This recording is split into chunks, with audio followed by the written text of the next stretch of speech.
অনুরোধ, আমাদের channel Bengali story টেলারকে subscribe করুন। আপনাদের সহযোগিতা এবং ভালোবাসা আমাদের একান্ত কাম্য। ধন্যবাদ। নমস্কার বন্ধুরা, আজকে আমি আপনাদের শোনাবো রবীন্দ্রনাথের মজার ঘটনা, গরু নাকি গরু। কলকাতা বিশ্ববিদ্যালয় বাংলা বানান সংস্কারের জন্য একটি কমিটি গঠন করে দিল। সেই কমিটি বাংলা বানানের পুরনো রীতি পাল্টে নতুন বানান রীতি চালু করে। কমিটি কাজটি করতে গিয়ে গরু বানান নিয়ে সমস্যায় পড়ে।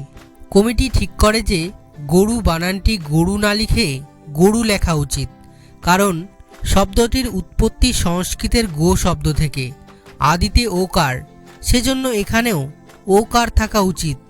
কিন্তু সমস্যা হয়েছে, প্রায় সব বাংলা ভাষাভাষী লেখক, ছাত্রছাত্রী, শিক্ষক সবাই ওকার ছাড়া গরু বানান লেখেন। কিন্তু কি করা যায়? কমিটির সিদ্ধান্ত হলো এক্ষেত্রে রবীন্দ্রনাথের মত নেওয়া দরকার। দেখা যাক উনি কি বলেন। কমিটির প্রধান ছিলেন ভাষাবিদ সুনীতি কুমার চট্টোপাধ্যায়। তার নেতৃত্বে কমিটির লোকজন চলল শান্তিনিকেতনে। সেখানে গিয়ে তারা সাক্ষাৎ প্রার্থী হলেন কবির। কবি সাক্ষাৎ দিলেন এবং তাদের আগমনের হেতু জানতে চাইলেন। এরপর তাকে বিষয়টি বোঝানো হলো। বলা হলো, এ বিষয়ে আমরা আপনার মত জানতে এসেছি।